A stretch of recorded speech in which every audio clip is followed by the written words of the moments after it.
Last chapter, we discussed darkness and despair and hopelessness. These are not issues we like to talk about, but as we discussed, this is something that touches all of us. We can't get away from it. The question is not, will darkness come into our lives, but how will we move forward when it does? That takes us to our next chapter. This chapter is entitled simply The Mighty Oaks Story. For those of you that are familiar with Mighty Oaks, you know that for years, the last just over 12 years, we've been working with veterans, active duty service members, and first responders who are struggling to some degree in their lives.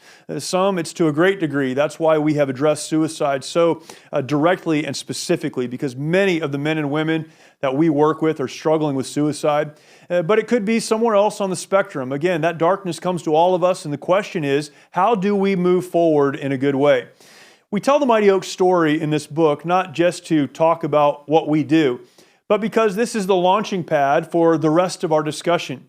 You see, it is out of the struggle, out of the darkness and the despair and the difficulty that Mighty Oaks was born from our founder and his family, the Robichaux family, really dealing with the difficulties of coming back after combat, finding people in the church who could mentor them as a family and mentor specifically Chad to a place of understanding that his relationship with God was the foundation on which the rest of it needed to be built.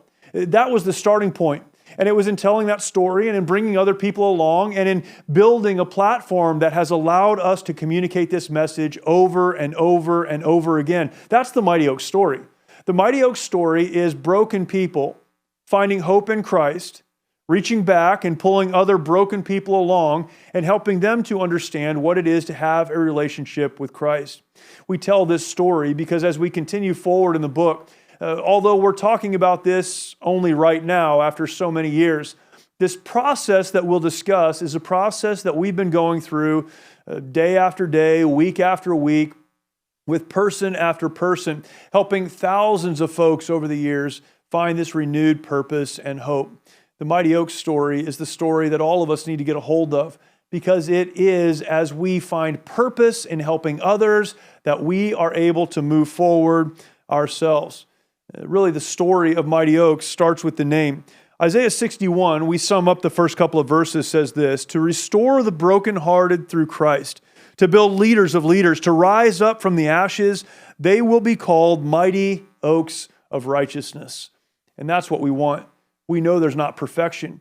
We know that all of us will be, at some point in our lives, those that need to rise from the ashes, but we can when we find our hope in Christ. The Mighty Oaks story is central to setting the foundation on which the rest of this conversation can be had. Take some time to read through that, and we'd love to invite you, if you are a veteran, active duty service member, or first responder, to participate in one of our many programs.